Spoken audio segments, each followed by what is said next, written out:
muchos, hay 34, pero dale entrada nomás. Ahí le hago entrar. Vamos a esperar unos minutos.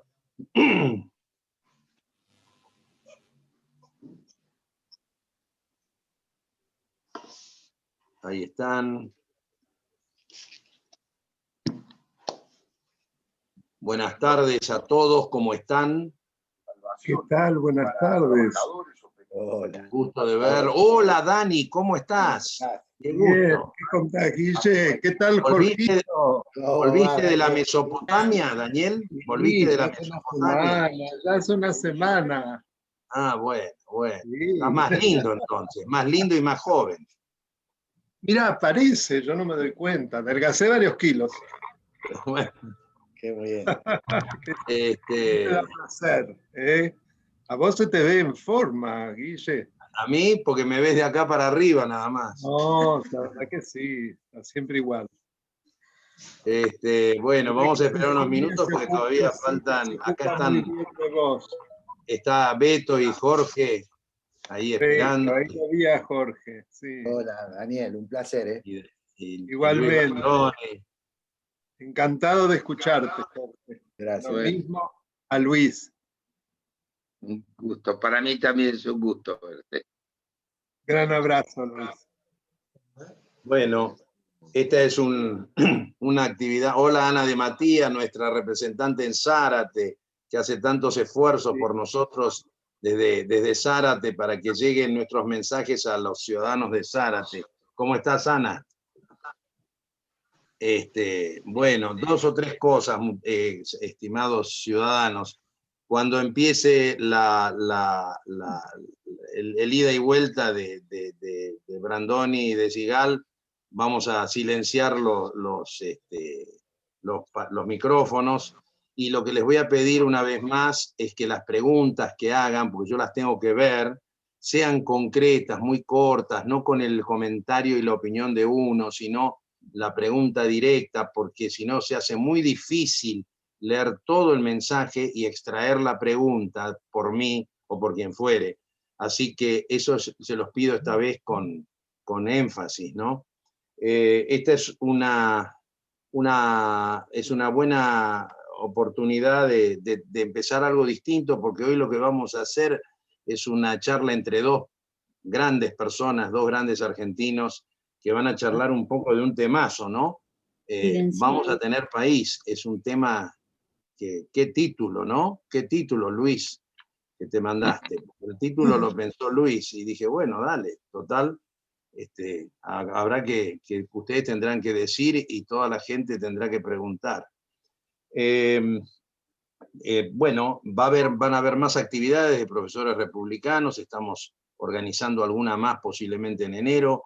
El 8 de febrero viene Rosendo Fraga a hablar con nosotros.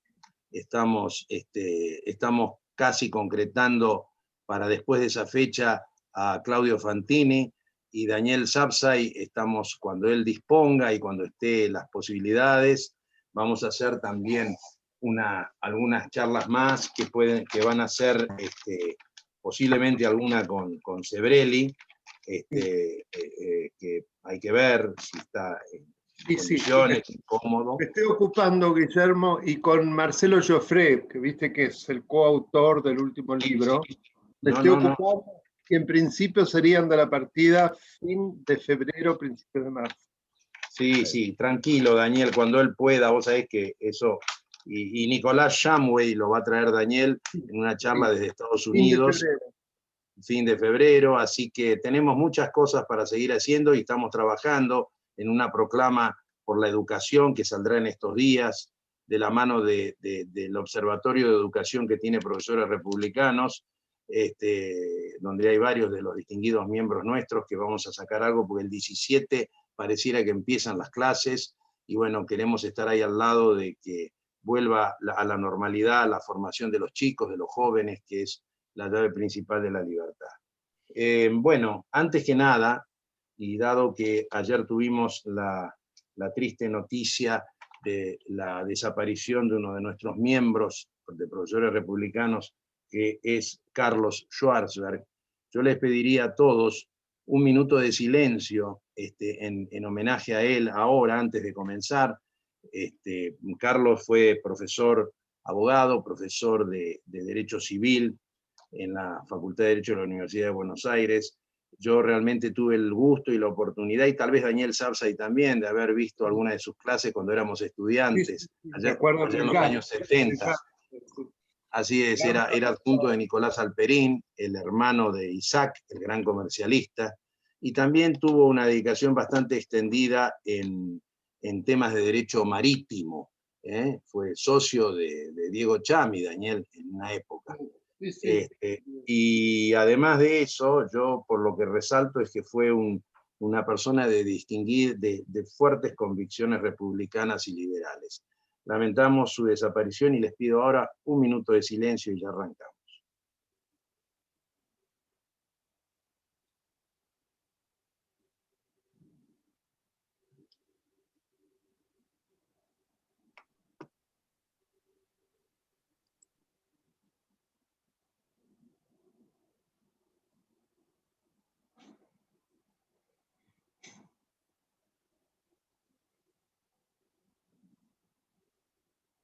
Guillermo, buenas tardes. ¿No se escucha? ¿Cómo le va? Estamos en un minuto de silencio por Carlos Schwarzer. Bueno, muchas gracias a todos. Un aplauso para Carlos y que descanse en paz. Pido disculpas. Bueno, no, faltaría más, Horacito, faltaría más, por Dios. Un gran amigo, realmente lo he lamentado cuando recibí, lo conocí mucho y lo he tratado, y como dijiste vos hoy, fue un gran profesor de una época extraordinaria de la facultad con don Nicolás Alperín. Así que... Así es. Bueno, ahora sí, vamos al ruedo, Jorge, Luis. En realidad, yo no, más que preguntas, les dejaría el comienzo a ustedes. Simplemente quiero traer algo tuyo, Jorge, porque puede ser el punto de arranque. A mediados del mes de enero hay un impresionante artículo tuyo, que es los que intentan clausurar la historia, ¿no? Arrancaste hablando del pasado, con gran coraje dijiste algunas cosas que no todo el mundo se anima a decir. Así que, qué sé yo, si por ahí arranca la cosa, o Luis, en fin, ahí los dejo y cuando vengan las preguntas. Gracias a ti. ¿Cómo no? Bueno, en principio, muchísimas gracias a Profesores Republicanos por esta invitación, que supongo extensivo a Luis también, también y fundamentalmente a Guillermo, que ha sido el artífice de este encuentro. Y bueno, decirles que también es muy grato compartir esta conversación, esta conversación con Luis Brandoni, que además de ser un gran actor, es un gran ciudadano, o fundamentalmente un gran ciudadano de la Argentina. Y así que yo siento una alegría particular de estar en casa, de estar con amigos, conversando de cuestiones que yo creo que hoy nos tienen tremendamente preocupados, ¿no? Es decir, para responder a la pregunta de Luis, creo que en todo caso la primera cuestión es admitir que estamos frente a una encerrona en la Argentina, que estamos frente a una situación de encierro donde la propuesta esta de mirar algunas de las cuestiones del presente sin descuidar de dónde venimos, sin descuidar algunas cuestiones de nuestro pasado, me parece que es casi una tarea fundamental. Yo creo, no debo ser el único que transitó y transita por el análisis, por el psicoanálisis, y una de las cuestiones fundamentales por las cuales uno suele ir al análisis es ir para atrás para tratar de avanzar, para poder, en principio, como dice un gran psicoanalista, Pontali, poder olvidar de alguna manera. Para poder olvidar hay que recordar para poder olvidar. Bueno, esto es un tema que socialmente me parece muy importante, por eso yo tengo un poquito, admito, alguna obsesión con cuestiones del pasado, por eso abordé esa nota de la semana pasada, donde, para hacerlo sintéticamente, creo que el resumen es, nosotros veníamos más o menos Luis, corregime, veníamos más o menos con un acuerdo de convivencia en la Argentina, con muchas dificultades, con una crisis profundísima de la Argentina, pero habíamos llegado a una conversación común, a un acuerdo entre los argentinos, que uno lo podría expresar en el pacto del nunca más, es decir, el inicio de la democracia, 83, 84, 85, se caracterizó por mucha turbulencia y un esfuerzo enorme por tratar de llegar a un acuerdo en la sociedad argentina de que había una sola cosa que íbamos a excluir de ahí en adelante, que es el uso de la violencia. Cualquier atisbo de violencia, bueno, se había instalado de alguna manera. Y yo creo que eso se fue arrastrando de alguna manera, ese pacto implícito de la sociedad argentina, se fue arrastrando hasta el año 2004.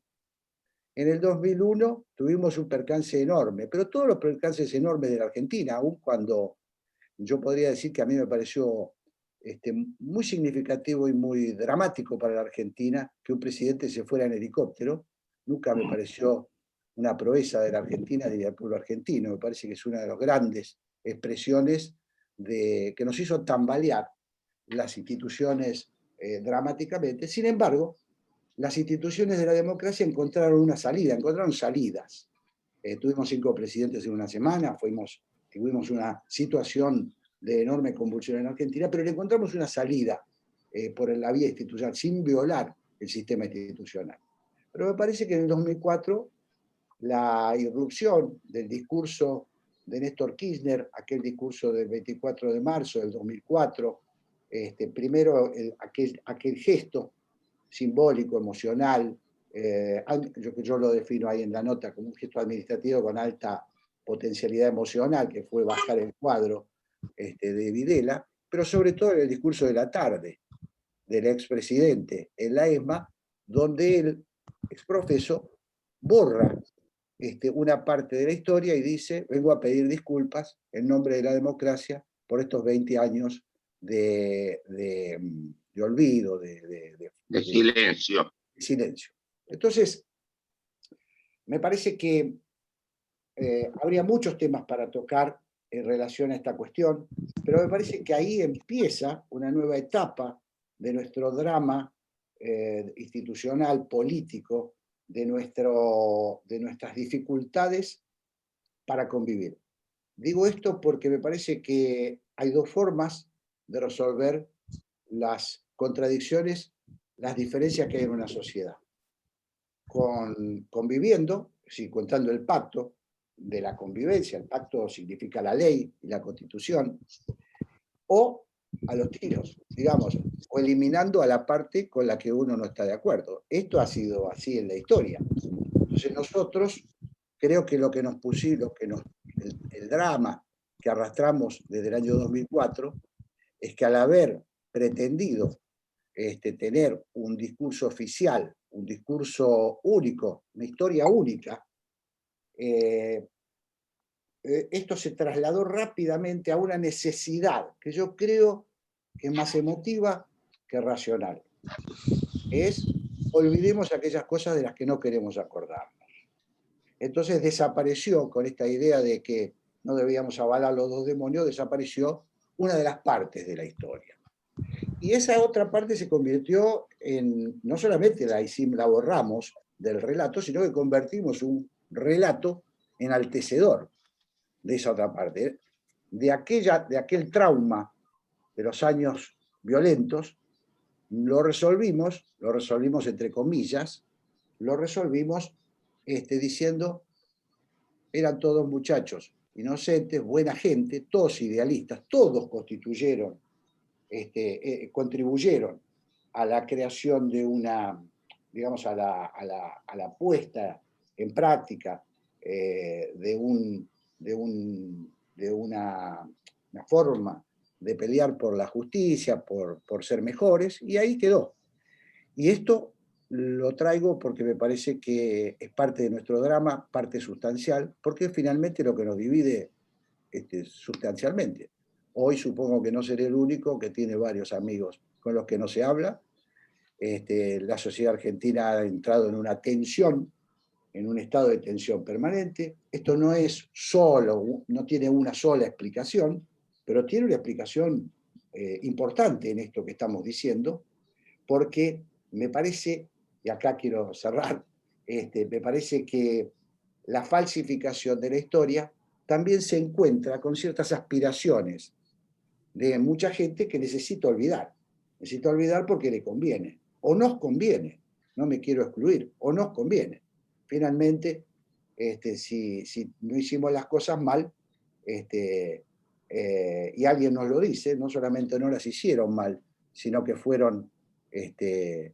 hicieron las cosas muy bien, bueno, tenemos un problema. Yo lo que digo es que tenemos un problema. Y me parece que esto se puede aplicar a muchos aspectos de la vida de la Argentina. También, y esto lo último que digo, también creo que nosotros tenemos que preguntarnos más por nosotros, por nuestro pasado, por nuestras dificultades, para construir una alternativa de poder en Argentina, porque estamos muy aferrados a la idea de que la culpa es del otro, pero no hemos podido probar todavía en la Argentina, en un periodo sustancial como para transformar las estructuras de este país, no hemos podido probar que hay un sistema posible fuera del populismo. Entonces el populismo nos deja, digamos, se nos queda siempre como la alternativa. Y los gobiernos democráticos son un intervalo entre gobiernos populistas. Este es un drama, esto es un gran problema. Y nuestros fracasos se amplifican. Y nuestros fracasos, nosotros somos muy crueles con nuestros propios fracasos. En lugar de analizarlos y resolverlos, en general nos empecinamos en demostrar que hemos sido muy malos a la hora de ejercer poder. Yo propongo, en todo caso, estas cuestiones y le tiro la pelota al pobre Luis para ver cómo salimos de este asunto, Luis. Muy bien. En primer lugar, quiero agradecerles que me hayan invitado a participar de esto, porque yo estoy muy lejos del nivel intelectual de los miembros de esta entidad y no pasé más que por caminar por alguna universidad. De modo que les agradezco lo que significa para mí el que me hayan invitado. Yo les planteé en medio de una conversación al amigo, le dije, ¿qué título? Y se me ocurrió decir eso. Bueno, me parece que vale la pena. Yo creo que es un buen momento para preguntarme si hay país por delante. Yo personalmente creo que sí. Yo he leído tu artículo, es magnífico, oportuno. Nos han pasado muchas cosas, es verdad que a veces no nos queremos acordar de las cosas, pero de las que no nos queremos acordar es porque nos dolieron mucho, no porque nos significaron poco importantes. Yo creo que sí tenemos país por delante. Con esto, teniendo en cuenta lo que vos señalaste recién, lo del 24 de marzo del 2004, yo lo califico como una verdadera canallada. Porque no fue producto de una discusión, fue producto de una muy medida jugada política, y creo que significó lo que vos acabas de decir, una ruptura. Con todo, yo voy para atrás para tratar de mirar para adelante. Hubieron hechos, episodios que nos estaban diciendo que no todo estaba perdido. Como dijo el propio Raúl Alfonsín, me quieren hacer ir escupiendo sangre, y así fue, y no pudo terminar su mandato, y hoy tiene la envergadura casi de un prócer, y hoy no hay quien niegue que él fue efectivamente quien, con todo el fervor de su capacidad y su voluntad política y sus convicciones, tenía una tarea para cumplir. que era asentar, afirmar la democracia en la Argentina, y no hay quien lo desmienta en este momento. A pesar de todo lo que pasó después. Tuvimos que pensar, imagínate, del 89 hasta el 2019 para ver que un presidente no peronista termine su mandato. Y eso se realizó.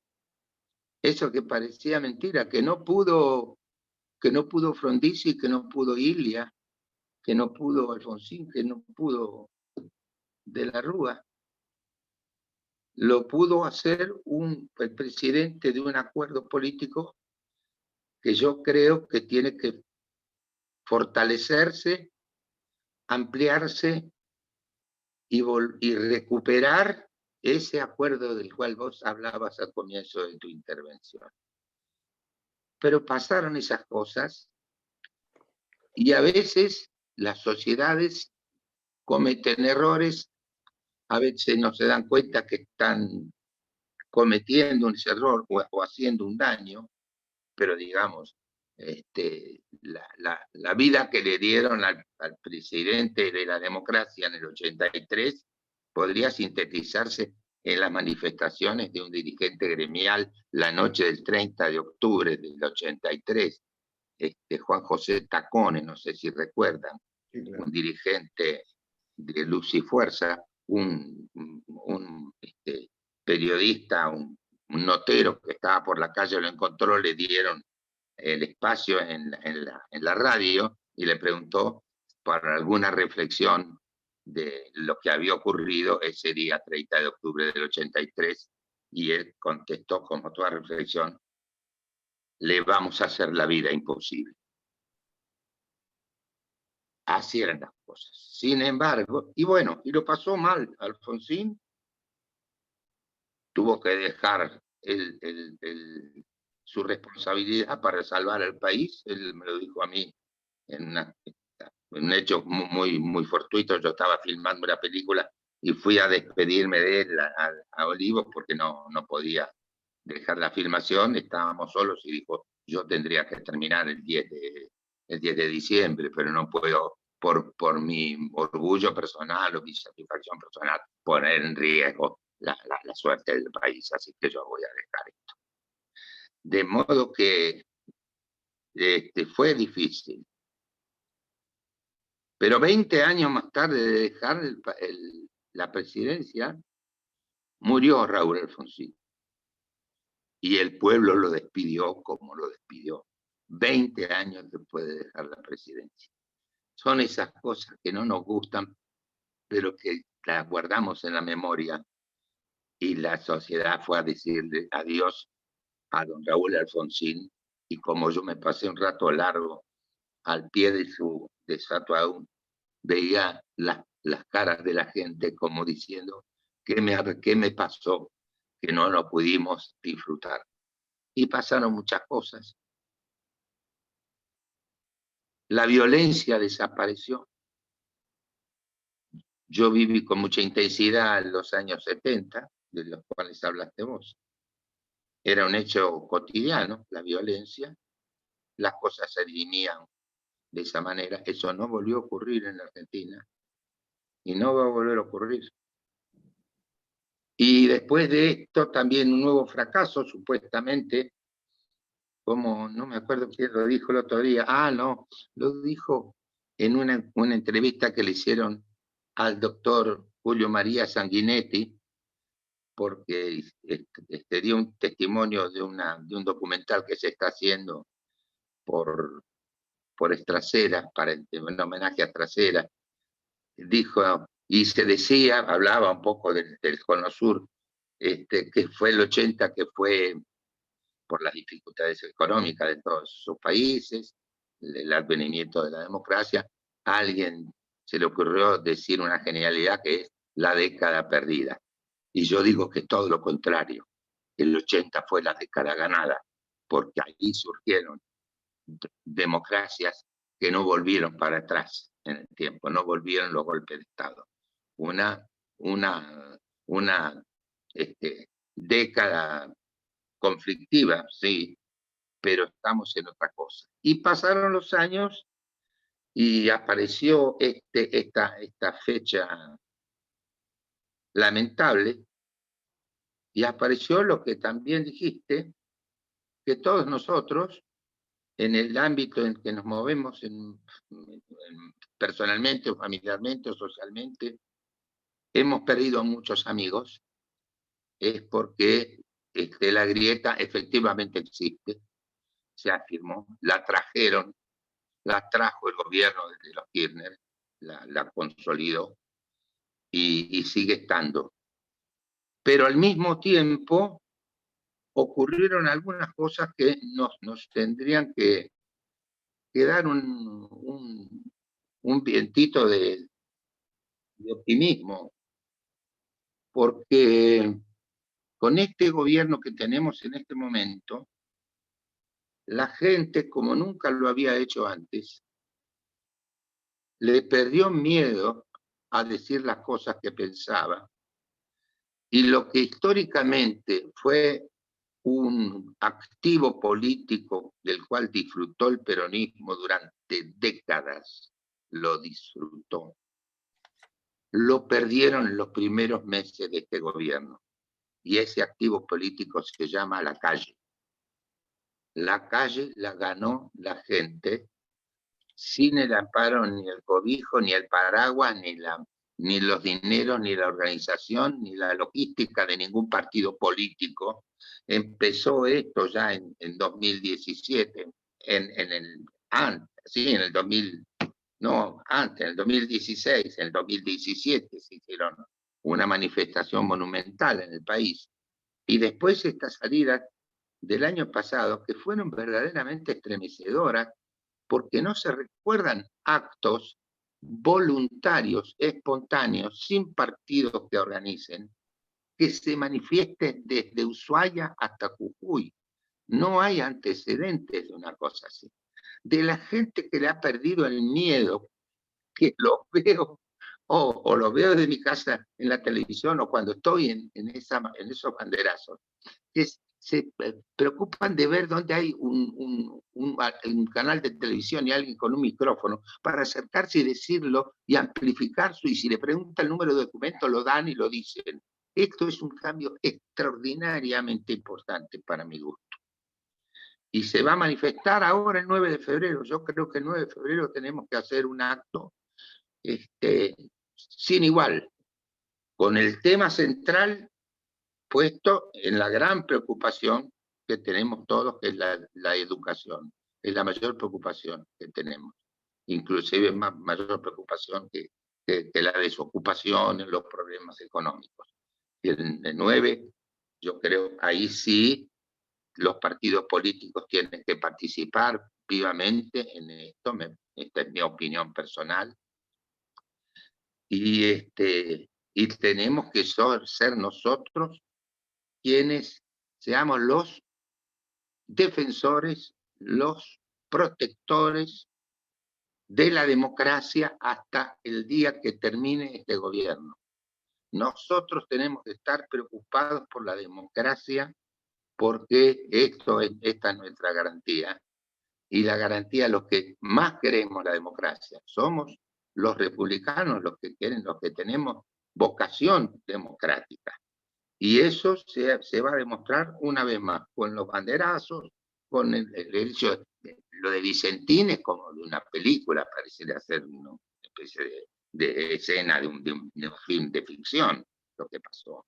Y la verdad es que las cosas después fueron peor, y encima, de verdad, el hecho de esta pandemia es un hecho inédito al mundo. No sé si hay alguna cosa parecida de esta amplitud, de esta cosa global, que está el planeta entero preocupado con esto. Es un hecho muy, muy, muy complicado.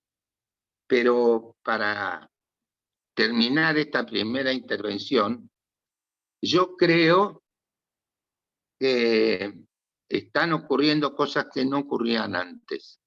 La gente dejó de balconear la situación política mucha gente dejó de decir que la política no valía la pena, que la política era una cosa sucia, que no era decente ni era bueno. Y ese es un error que ya no se está diciendo, porque siempre hay un papá que dice, bueno, acepto ser presidente de la cooperadora del colegio. Ese hombre empezó a hacer política y no merece que se le falte el respeto por esa iniciativa y por ese acto generoso que es hacer política. Con esto termino y quiero escucharte, pero me parece que sí tenemos por delante momentos muy complicados. La violencia no va a volver a existir entre nosotros, a pesar de que quienes fueron responsables de los años más violentos que vivió este país están interesados en volver a luchar para tomar el poder de nuevo a través de otros mecanismos que son las malas prácticas, las inmundas prácticas de la política, de las peores, pero no van a poder con la sociedad argentina, porque me parece que la sociedad argentina está decidida a no dejarse llevar por delante. Jorge, ahí hay unas preguntas parecidas, pero por ejemplo, alguien dice acá que Luis dice desapareció la violencia y la señora Gabriela Gómez nos dice, pero cobró nuevas formas, hay otra violencia, se ha transformado, existe y es bastante virulenta, ¿no es cierto? Y hay algo que marca Marta García sobre el Parque de la Memoria, que vos lo decís cuando Todorov va al Parque de la Memoria, que dice, atención, acá está la mitad de la historia, falta la otra, como Luis dice, de aquel 24 de marzo del 2004. Se borró la historia, ¿no? Eso no es violencia, es decir, dejar las cosas así a medias es una suerte de no ayudar a cerrar la grieta, ¿no? Sí, yo creo que es un tema delicado y sustancial que nosotros le tenemos que... bueno, Todorov lo que dice en realidad es: un país, además de memoria, tiene que construir su historia. Entonces, porque la memoria se constituye de alguna manera con el corazón, con los sentimientos. Lo que la habilidad maniquea de los Kirchner fue precisamente seducir el corazón de gente que sufrió mucho. Porque el peor error que podemos cometer nosotros es, porque falta contar una parte de la historia, subestimar el sufrimiento de miles de argentinos, de familias que padecieron la violencia de los años 70. Y por supuesto que hay un sector de la Argentina que padeció también la violencia, la arbitrariedad, los actos terroristas, que se siente desplazada de ese afán de justicia que en realidad estaba en el plan original de Raúl Alfonsín, quien propone una alternativa que era el juzgamiento de los responsables de ambas atrocidades. Y esto se fue perdiendo en el camino, pero insisto, nunca se perdió del todo. Nos generaba cierta incomodidad, les generaba a la sociedad argentina cierta incomodidad, hasta esta cosa que llamamos el relato, esta cerrazón de un argumento que en realidad lo que hace es distorsionar la memoria y también la historia. Tenemos ese tema que me parece que es muy importante. Yo deseo lo mismo que Luis Brandoni, que la violencia no vuelva nunca más en la Argentina. Hemos pasado algunos escollos importantes y eso lo traté de decir en la primera intervención. Incluso padecimos crisis institucionales que fueron gravísimas y no caímos en la tentación de una violencia generalizada, de eso que llamamos violencia elitista, de una violencia de algunos que se sienten dueños de la historia y salen a protagonizarla por sus propios medios. Me parece que Luis dio una clave que yo comparto 100%. Hay un nuevo actor en la Argentina, que es la sociedad movilizada, que es la sociedad, y yo que he estado en alguna marcha también con Luis, creo que hay un hecho novedoso, Luis, que es, yo nunca vi en la Argentina, incluso en la primera época, en la primavera democrática, digamos, del 83, no vi gente que tuviera tanto conocimiento de la Constitución. Hay cosas que se han generalizado que son sorprendentes, que hay gente que te repite artículos de la Constitución Nacional. Eso es muy conmovedor porque habla de un paso más que la indignación. Digamos, es un pasito más que la mera indignación.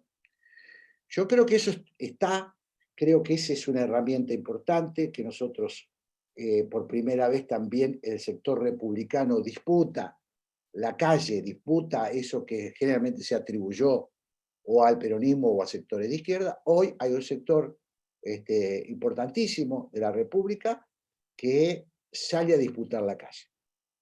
Sin embargo, creo que la situación de la Argentina, las dificultades estructurales de la Argentina,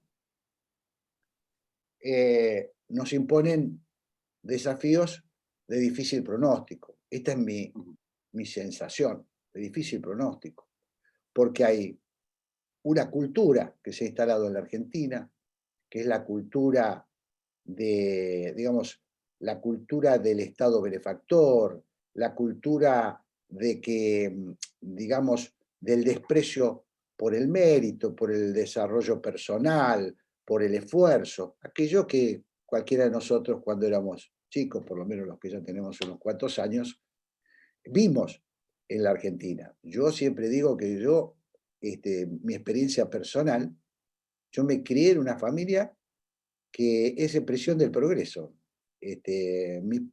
Nunca tuvimos una situación de miseria en mi familia, pero digo, mi padre se recibió de médico trabajando de noche, mi madre, mi padre era de San Juan, mi madre de un pueblito de Entre Ríos, General Campos, el padre la dejó ir a estudiar a la provincia de Córdoba porque entendió que era la forma de progresar que tenía su familia, la única de esa familia que estudiaba una profesión universitaria y se recibió de odontóloga en una época que era difícil que una mujer, ya era difícil estudiar, bueno, que una mujer llegara a ser profesional.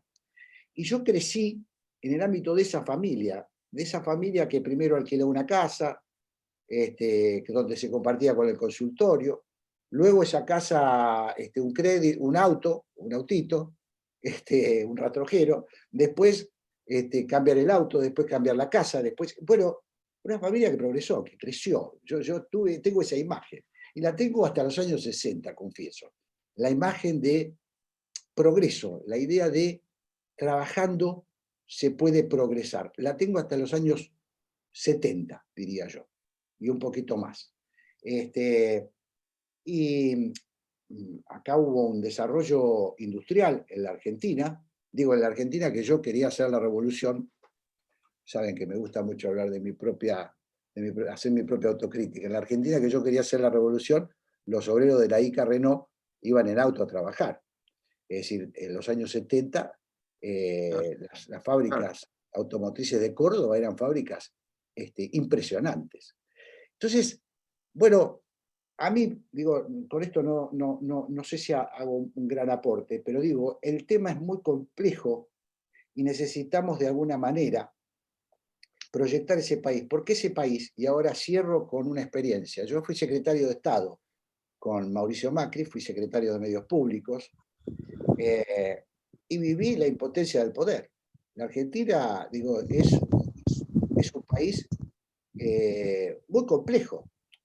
No voy a evitar, podría darles una lista enorme de críticas al gobierno en el que no participé, pero sin embargo les quiero decir que las causas estructurales de la Argentina son de muy difícil resolución si no llegamos a convencer a una parte sustancial de la población, si no avanzamos en un acuerdo básico para que esas transformaciones se hagan, porque son dolorosos, no son solo complejos, son dolorosos.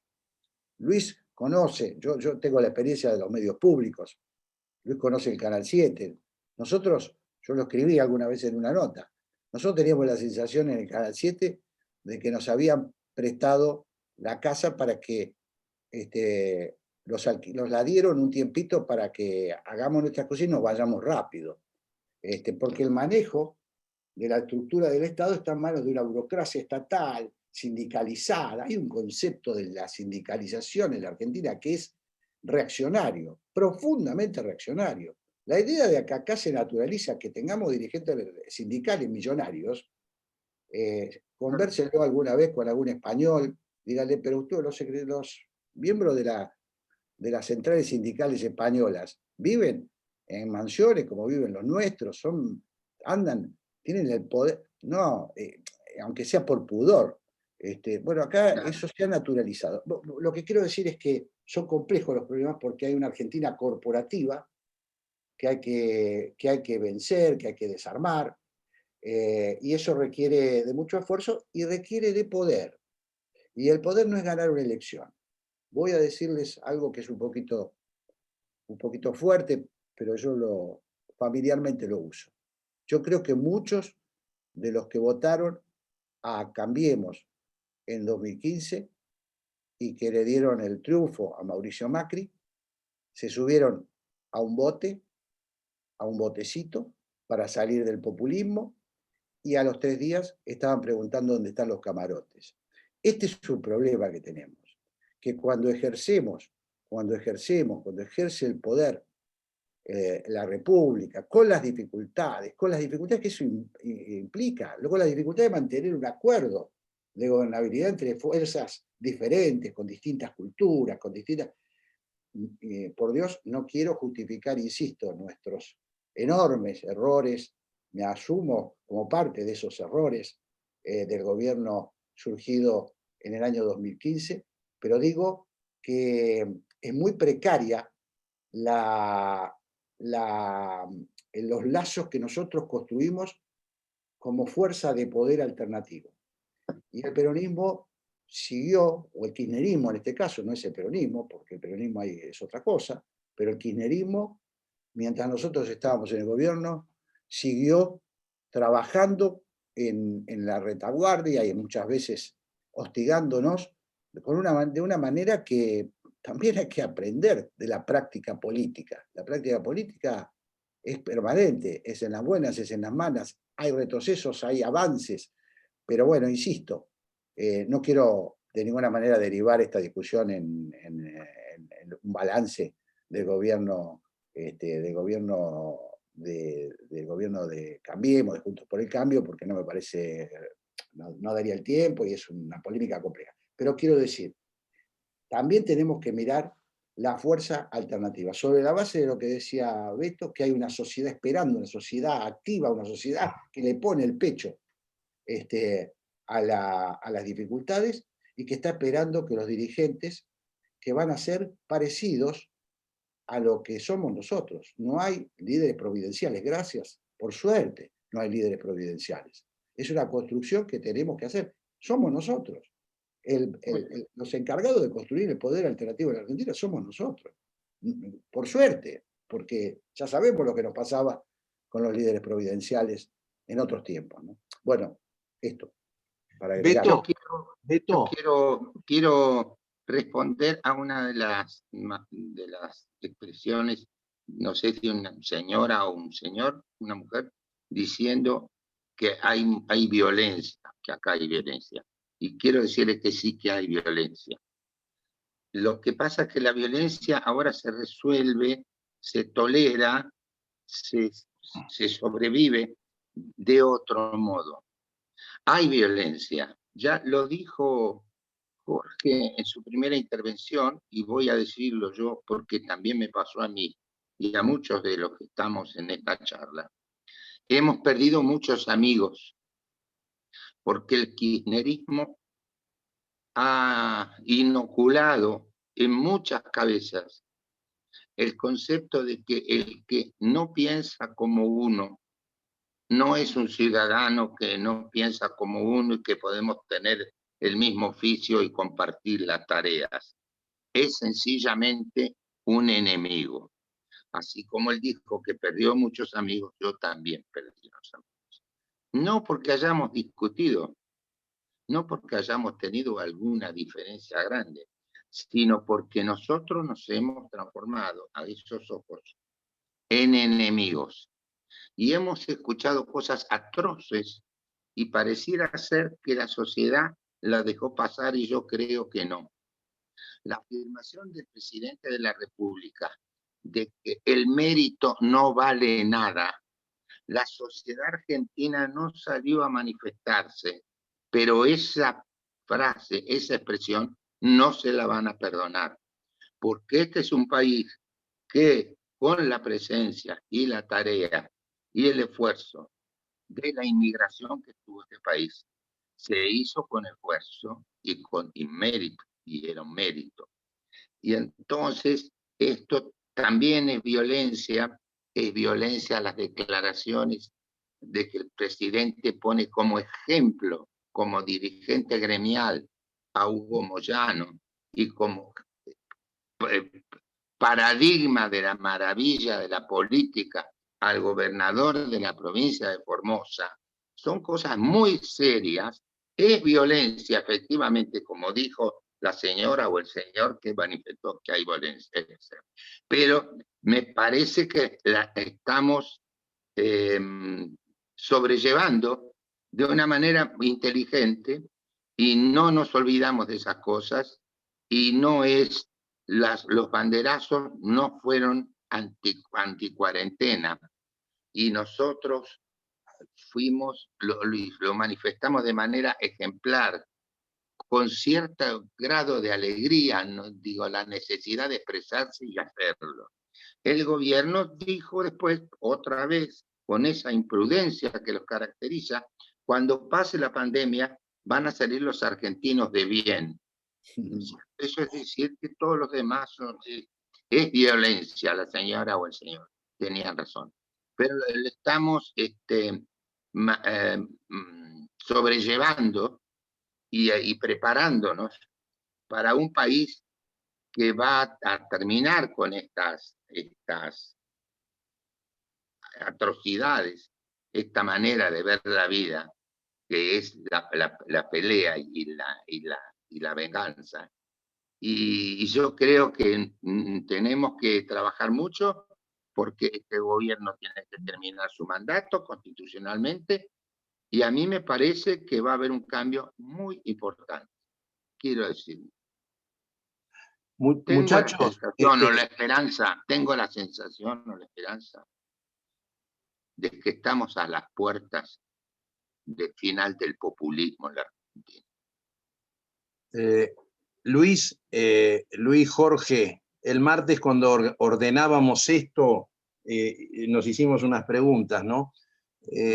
¿Cómo ven en todo este cambio, Luis, Jorge, a la juventud? ¿Cómo engarza la juventud con la violencia que se ve a veces y cómo ven a las Fuerzas Armadas? ¿Se acuerdan que algo de esto dijimos en este nuevo reacomodamiento? ¿Qué opinan? Yo me adelanto a Jorge. Hay cambios, evidentemente hay cambios. Lo que implementaron en los años 70, de que cualquier uniforme significaba la muerte y eran unos canallas asesinos imperdonables. Esto se modificó, evidentemente se modificó, porque no sé en qué año, si en el 16 o 2017, se hizo un desfile militar en la Avenida del Libertador, muy parecido al que me llevaba mi papá, y fue mucha gente, y la gente aprendió a reconocer la tarea de los organismos de seguridad, y los reconocen. Y esos pequeños episodios, primero porque, bueno, yo lo he tomado como una costumbre, como un reflejo, que ya lo tengo incorporado. Cuando yo veo un policía o una policía, la saludo, le digo buenas tardes o buenos días. Mi hija mayor hace ya unos cuantos años, un día pasamos por la casa del que fue el presidente Frondizi, donde había un policía, por supuesto, por ser presidente tenía custodia, y esta tenía 3 años. Y pasé yo de la mano de ella, y el muchacho, que era un joven, le tocó la cabeza, y esta nena de 2 años y medio, 3 años, lo miró y dijo, ah, yo creí que eran todos malos. Estábamos en el furor de Mafalda, y estábamos en esa cosa. Yo creo que eso se modificó, y yo creo que se va a modificar. Se tiene que modificar muchas cosas, digamos, que denuncien a un médico que vive en un edificio de departamento y quieran que se vaya porque puede traer el COVID a la casa y lo quieren expulsarlo de su casa, me parece una cosa disparatada, bárbara, que son episodios muy, muy aislados entre ellos. Pero me parece que eso, y lo otro que me decías vos, que la juventud hablábamos. la juventud no tengo una precisión sobre eso, pero creo que hay de todo. Yo creo que la juventud, hay una juventud muy influida por el sistema que tuvo el peronismo siempre. Están los grandes colegios como el Nacional Buenos Aires o el Pellegrini, que son unidades básicas directamente, pero hay otros que no son así, y hay una juventud, los resultados del año pasado en las elecciones de los centros de estudiantes universitarios dan una idea diferente de eso, de modo que no puedo abrir juicios sobre la juventud. Pero me parece que se van a interesar desde otro punto de vista, las presiones son muchas, la música tiene mucho que ver, toda esta influencia brutal de lo que ha venido por los cines cerrados y los teatros cerrados, se ha visto mucho esto, pero creo que algo va a pasar y que se van a interesar, hay un sector que se va a interesar, por lo menos. Pero de todos modos, en ningún caso, yo imagino que se esté gestando algún sistema que incluya la violencia. Eso no pasa. ¿Qué pensás, Jorge, de las dos situaciones con las Fuerzas Armadas y la juventud? No, en líneas generales coincido con Luis, ¿no? Me parece que hay una revalorización en la sociedad democrática que trata de dejar de una vez y para siempre el trauma que se generó en la Argentina, que tampoco fue obra de la casualidad, sino que de verdad tuvimos unas interrupciones al sistema democrático del año 30 en adelante, una presencia de una irrupción de las Fuerzas Armadas, que eran una especie de reserva a la que un sector de la sociedad recurría cuando quería acelerar un poquito el curso de la historia, porque también eso hay que decirlo. Me parece que eso, con años de democracia, se va resolviendo. El otro día en la conversación que teníamos para armar este Zoom, Luis recordaba el desfile del 9 de julio, creo que fue en el segundo año del gobierno de Cambiemos, o el primero, no recuerdo, el desfile militar que volvió. Y yo esto se los digo porque en la televisión pública fue uno de las pocas veces que tuvimos un rating importante, la transmisión del desfile. Eso son síntomas de que los prejuicios instalados antimilitares, esa cosa que se generó, que se fermentó en los años 70, yo creo que eso va saldando, que hay una sociedad que ni siquiera lo ve como problema. Al contrario,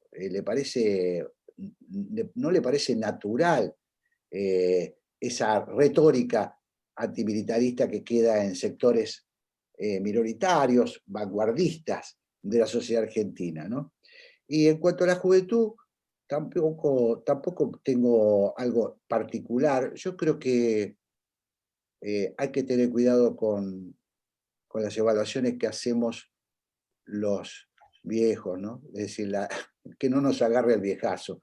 y pensar en generalizar digamos, caracterizaciones que tienen que ver con la juventud que nos tocó a nosotros, ¿no?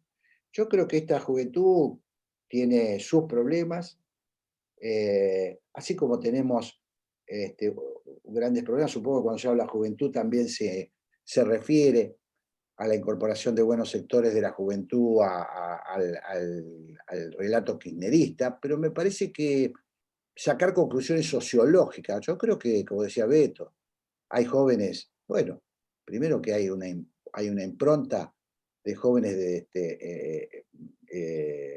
emprendedores en la Argentina que son orgullo, son reconocidos en el mundo entero. Tenemos, en fin, me parece que no se puede hacer categorías con los problemas que las sociedades modernas afrontan. Me parece que hay que entender que los seres humanos somos bastante más imperfectos de lo que suponíamos y contemplar esto como factor fundamental para conducir nuevos valores. No es fácil, yo insisto, yo creo que en la Argentina tenemos demasiados años de políticos, representantes del poder, que han escindido los valores de su actividad, los han archivado los valores. Esto es una cosa que si no la revertimos, por supuesto que ¿qué podemos pedirle a nuestros hijos, ¿no? ¿Qué podemos pedirle a nuestros jóvenes? No, tenés interrumpido el micrófono, Guillermo. Vos sabés, Jorge, justamente con esto último que decís, hay acá una reflexión o pregunta de una alumna mía del año pasado de la UBA. Dice Nora Arrúa, dice, a mí me preocupa la juventud que toma la ideología como herencia y no piensan por sí mismos. Heredan el peronismo porque el abuelo, los padres, etcétera, son peronistas. Sin embargo, no heredan valores. Y hay algo de eso también. Sí. Es como heredar el club de fútbol, ¿no? No, pero que además hay una tarea de inducción del peronismo en los programas de estudio. No, sí. Sí, escúchame, este año sacaron, no sé, 18 millones de folletos, que faltaba decir, papá te ama, Emma es buena, era lo mismo que el 46, 47. No, esto hay que tenerlo en cuenta. Me parece que hay un problema del cual no podemos dejar de mencionarlo, así como Jorge mencionó que hay jóvenes que son muy brillantes y van a hacer cosas fantásticas. También es cierto que hay una moda en este momento, socialmente es una cosa que está aceptada, que es el alcoholismo, y que me parece que merece alguna reflexión. Yo creo que los jóvenes ahora toman mucho más alcohol que antes, y es una cosa más, se ha naturalizado, como lo que no podemos dejar de tener en cuenta es la influencia de las adicciones, de los estupefacientes en la Argentina, que es un drama muy, muy grave, donde están logrando una inserción social muy, muy, muy riesgosa. Hay gente que sabe muy bien lo que está pasando y no hace nada por evitarlo, pero el tema de la drogadicción es de una gran importancia, en una gran gravedad entre nosotros, porque si no nos explica tanta violencia por tan poco. Jorge, sí. ¿Empiezan las clases el 17 en la ciudad de Buenos Aires? Bueno, yo tengo la misma información que ustedes de los medios. Yo creo que sí.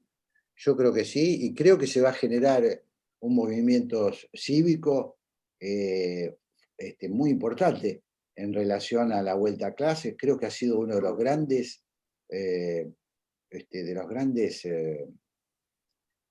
dramas del año pasado, este gobierno y los sindicatos, porque ahí volvemos a hablar de lo mismo.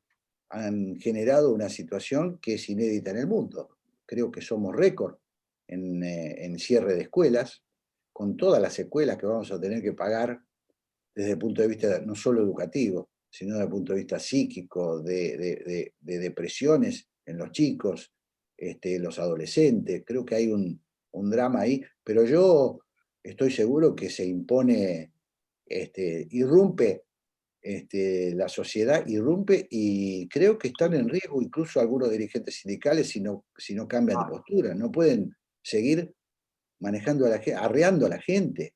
En la sociedad, por lo menos en Buenos Aires, las encuestas indican que hay una enorme mayoría que quiere volver a la escuela.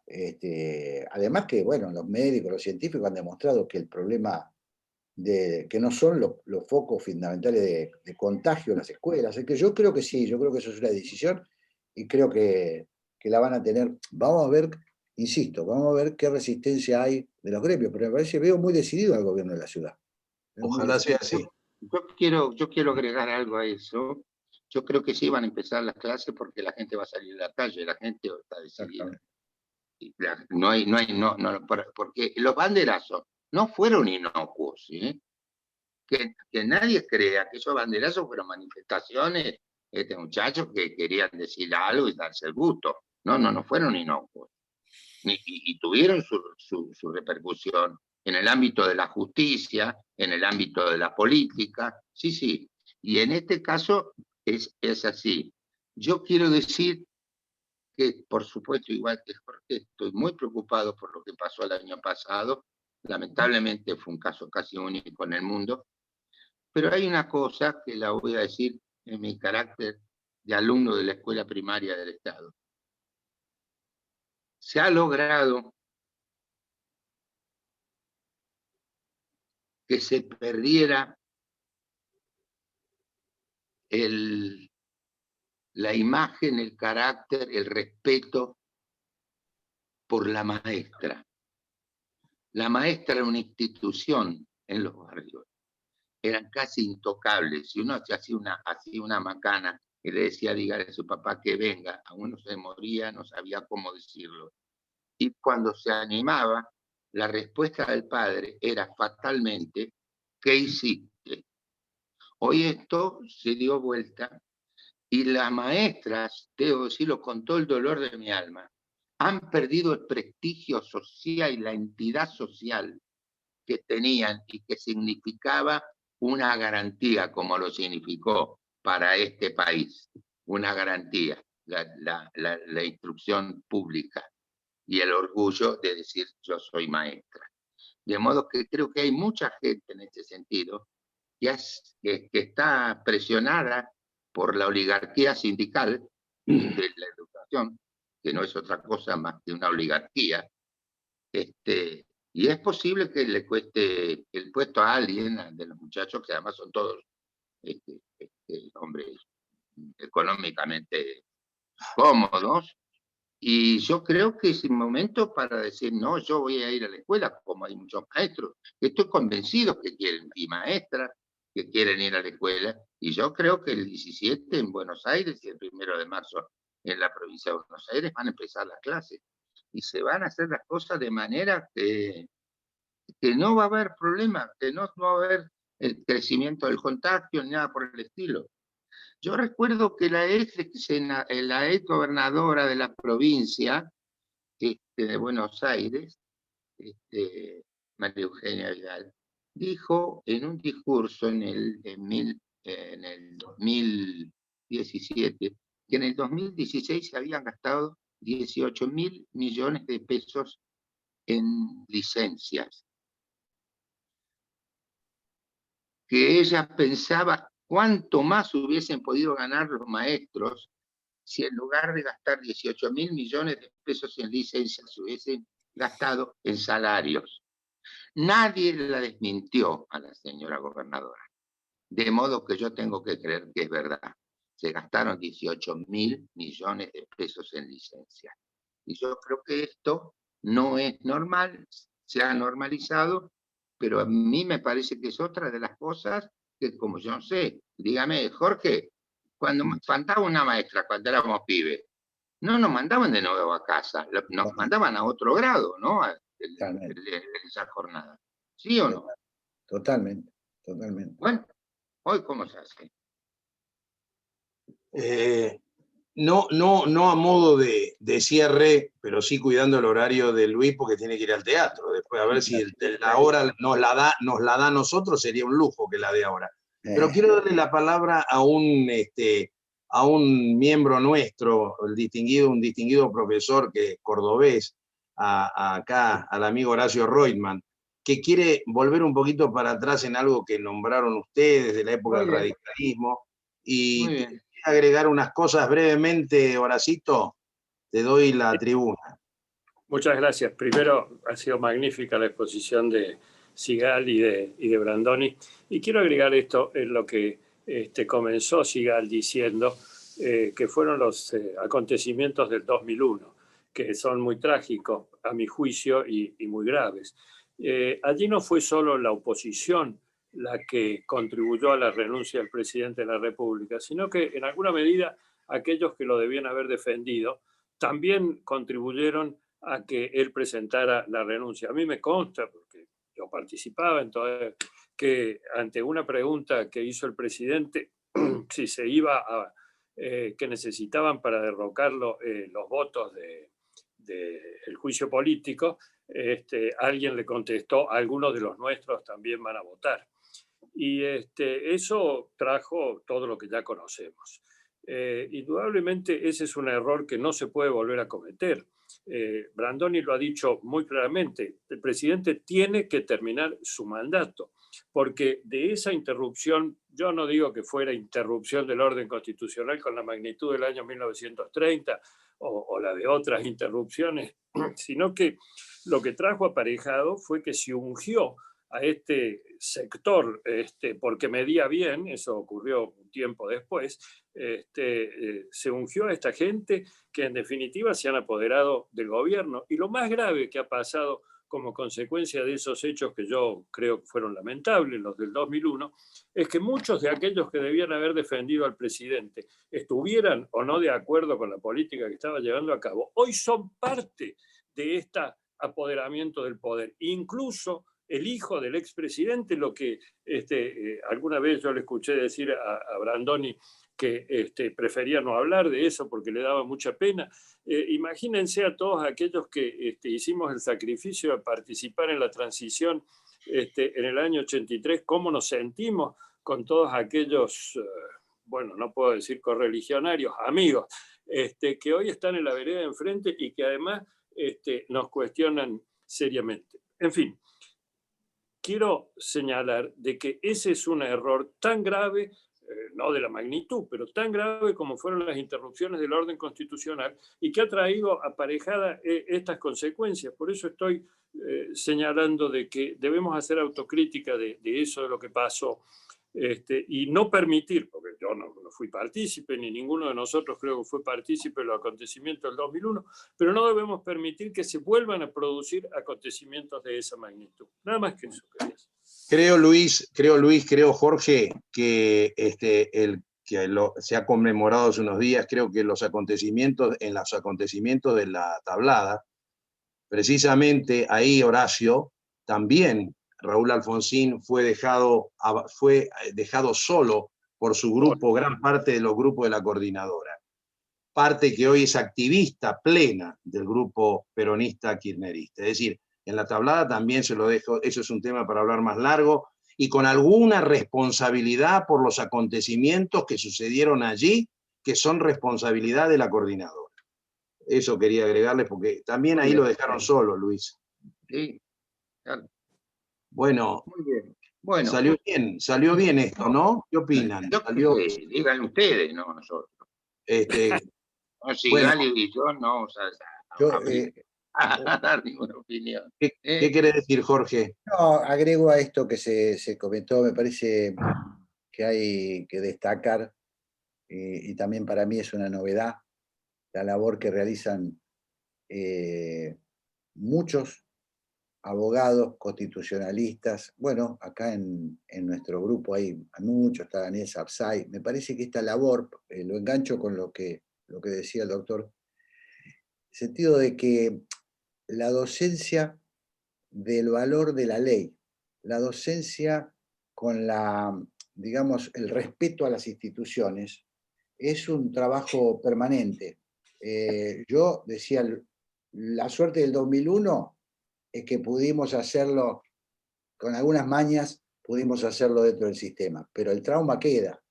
Efectivamente, yo estoy de acuerdo, nunca hay que permitir la excepcionalidad, o por lo menos no, que no se instale la excepcionalidad como regla, que en la Argentina tuvo muchas etapas, ¿no? No solamente los gobiernos militares, recuerdo el 73-75, que fue un gobierno que gobernó con la excepcionalidad, ¿no? Bueno, nada, me parece que son temas muy profundos, pero yo creo que se aprende de la historia, ¿no? El 2001 es una herida, fue una herida en la sociedad argentina, fue una herida. Esa idea de ver el helicóptero y regocijarse porque se había echado un presidente, la estamos pagando, todavía la estamos pagando. Claro, pero vamos a agregar un dato de humor a esto que acaba de decir.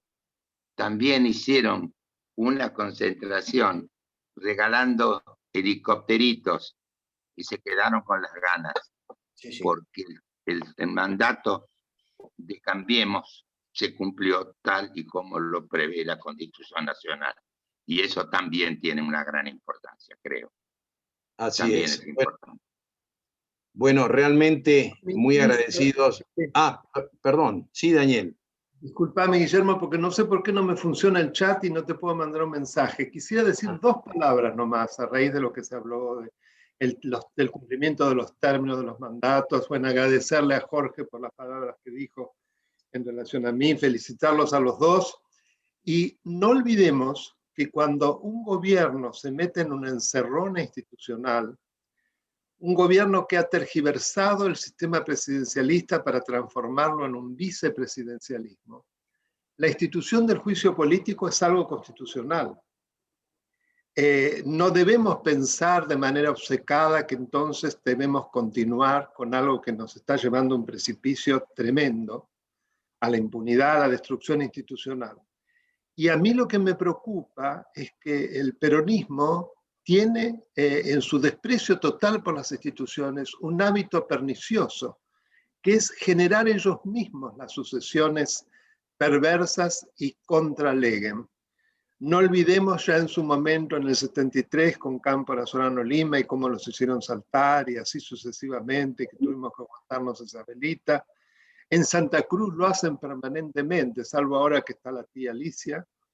Entonces veamos todo eso, que no nos llenen la cara de dedos con la historia de que somos subversivos, cuando los grandes subversivos son ellos, porque han subvertido nada menos que el orden constitucional y han transformado el decreto de urgencia en una regla, la destrucción del federalismo y la existencia de feudos que no es solo Formosa.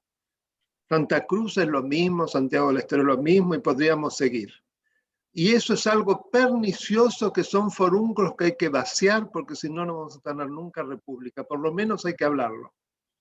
Muchas gracias a los expositores. Felicitaciones, Guillermo, por la organización. Un placer tomar parte de estas reuniones. Muy claro lo que dijiste, Daniel. Muy bien. Gracias. Bueno, la verdad, salió bárbaro. Bueno, nada más. Sí. Esas dos palabras. Gracias, Jorge. Gracias, Luis. Decíamos con Luis antes de empezar que va a dar una función para todos los profesores republicanos en el teatro. Sí, señor. Sí, señor. Sería una buena idea, ¿no? Pagando, pero, por supuesto. No, pero cuenten con ello, por supuesto. Gracias a todos. Los que están un poco lejos, después les mandamos. Gracias a ustedes. Qué lindo, qué linda idea. Sí. Sí, y después vamos a comer a Chiquilín. ¿Qué les parece? Exacto. Eso es el programa se completa así, cenando después de la función. Bien porteño, Luisito. Confieso, yo me dediqué al teatro para cenar después de la función. Invitamos nosotros, Luis, el Chiquilín no pagás. Invita a profesores republicanos a Chiquilín. Vamos a Chiquilín. Dale. Muy bien. Un abrazo a todos y nos reencontramos en la próxima, ¿eh? Gracias. Adiós. Gracias. Gracias. Un millón de gracias. Un abrazo a todos. Un abrazo. Mirá, hola.